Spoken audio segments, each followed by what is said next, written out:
Welcome to the Reawaken You podcast. I'm Kate Parker, your host, an empowerment coach, author, and entrepreneur who's on a mission to help women reclaim their power and live life on their own terms. Here we dive into real talk about breaking free from the patriarchy, embracing your authentic self, and stepping into your full potential. We explore how societal structures have held women back and how you can rise above them to create a life that's truly yours. Through the lens of authenticity, queen energy, and legacy, you will hear inspiring conversations, actionable strategies, and unfiltered insights to support you on your journey of self-discovery and empowerment. So if you're ready for honest, no bullshit empowerment with a touch of sass, you're in the right place. Let's reawaken your power together.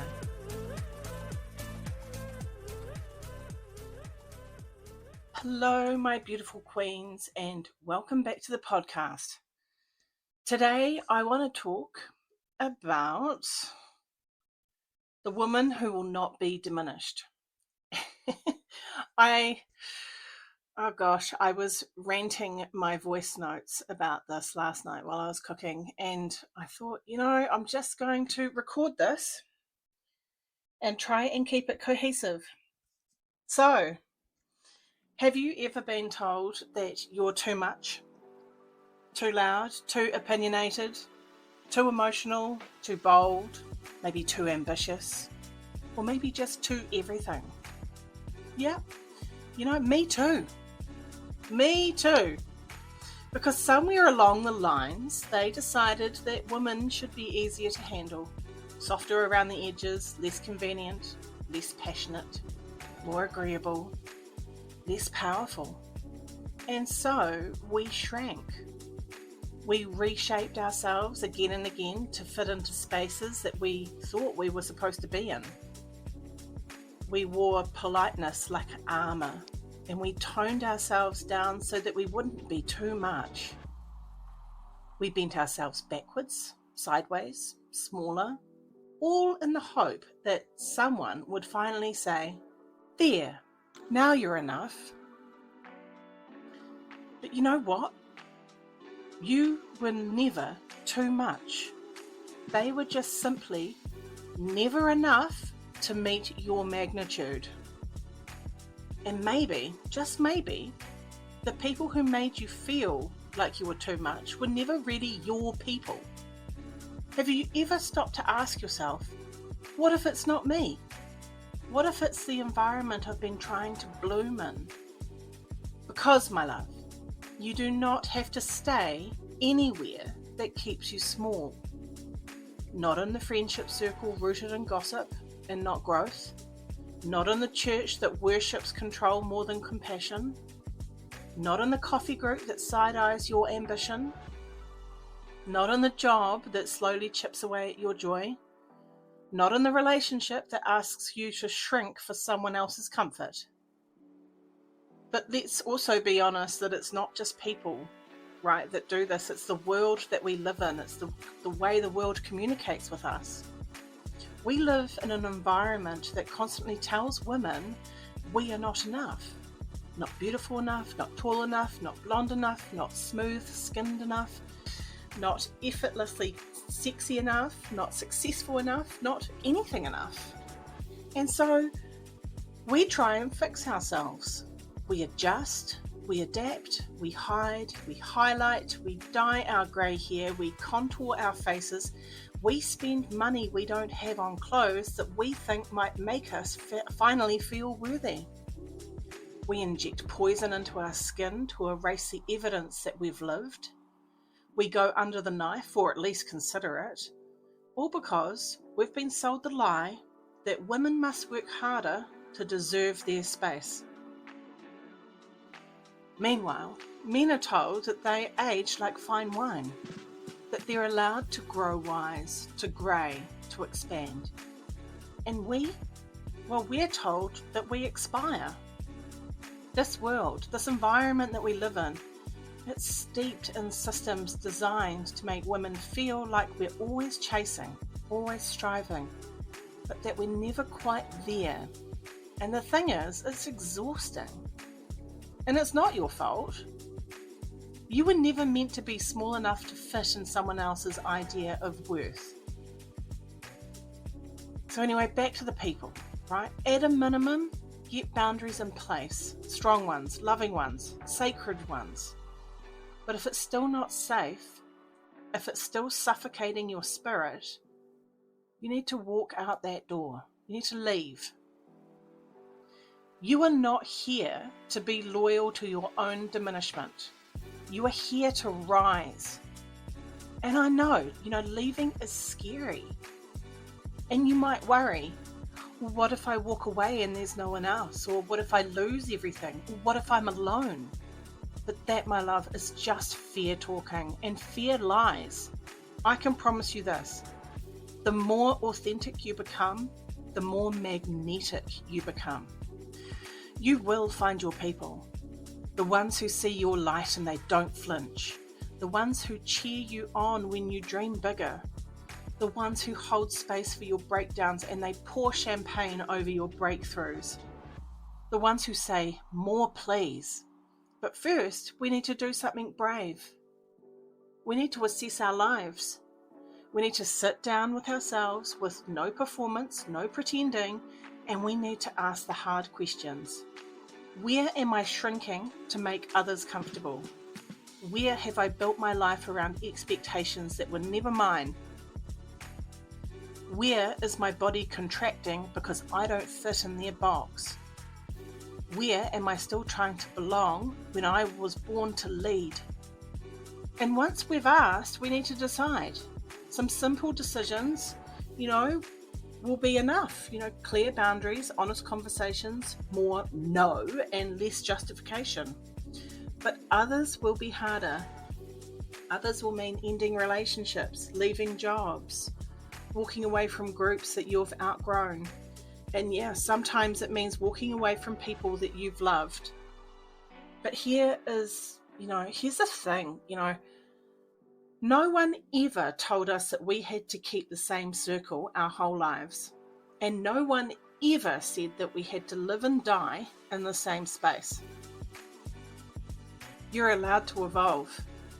You're allowed to outgrow what you once tolerated. You're allowed to become so authentically you that your presence reshapes the room. So here's what I want you to do. Write a letter to your 25-year-old self. It's really simple. Just tell her she was never too much. Tell her that you're proud of how she kept going. Tell her to take up space, to go for more, and to stop folding yourselves into the boxes of others. And then you release it. Let it go into the universe. Just let it be seen. And then come home to you.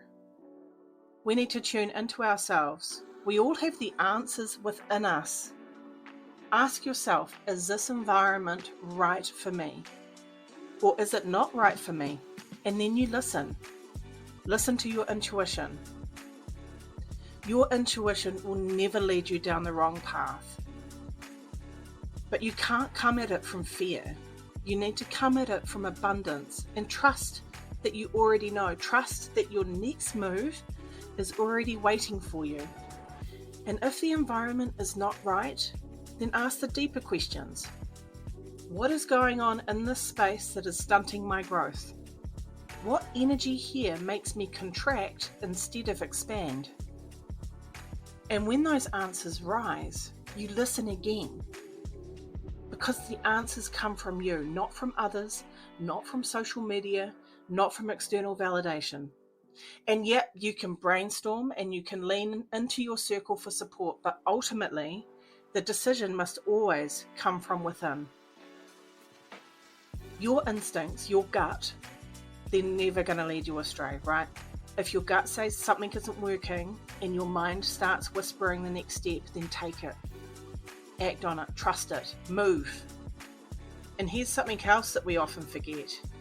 If we don't let go of all the bullshit baggage that we're carrying around, the draining relationships, stifling environments, or the fear that keeps us frozen, then we cannot make room for all the good stuff that's coming, right? The peace, the joy, the growth, the aligned connections, that magic. You can't receive what is meant for you if your arms are full of holding on to what is no longer serving you. So let it go, just release it, not from lack, but from abundance. You were not meant to cling on to what hurts just because it feels familiar. You're meant to create the space for what lights you up. So contract inward, anchor into your truth, ask the real questions, and make brave decisions, because you are not meant to stay small. You're not here to stay small. You're here to rise, to go bigger, be louder, say what you want what you want, say what needs to be said, feel what needs to be felt, and never ever apologize for it. And if you can't find your people right now, if you're standing in the hallway between the life you've outgrown and the life that hasn't yet arrived, come play with me. You are exactly who I want to know. You are my people in this world, and I want to be with the too loud and the too much and the wildly passionate and the beautifully ambitious, the ones who want to feel it all and do it all and live wide open. Let's be those people. And if you can't find them just yet, come into my space, come into my circle. I will be your people all day long, because you are not too much. You are a masterpiece, and I think the world is ready for you. Right, that's it for today. If you know of another woman who needs to hear this message, please share this podcast with them. If you want to know how to do this work, if you want to know where to start, I have opened the waitlist for my new program, Reawaken Your Authentic Self. Okay, it's a 5-day program that takes less than an hour a day to do. And it's all about, understanding who you are, creating boundaries, embodying your own queen energy, moving from people-pleasing to self-pleasing, and working out how you are living your legacy every single day. All right. So the waitlist is open. I will drop the link to that in the show notes below, and you can put your name on it. And then once it releases, you'll be the first to know all about it, and you can make a decision about whether or not you want to be in that space. And if you think it's something that your friends will enjoy, send it to them too. Anyway, I will see you in the next episode. Hope you enjoyed today's session. Thank you for listening to the Reawaken You podcast. If you loved today's episode, be sure to subscribe so you never miss a new conversation. And if you're looking for even more inspiration and actionable insights, sign up for the Reawaken Quarterly magazine at www.reawaken-coaching.com. Reawaken Quarterly is your go-to resource for staying empowered, inspired, and on track with your personal growth journey. Packed with thought-provoking articles, practical tools, and powerful stories, it's the perfect companion to have by your side as you reclaim your power and create the life you desire. Thanks again for tuning in. Until next time, keep stepping into your power and owning your journey.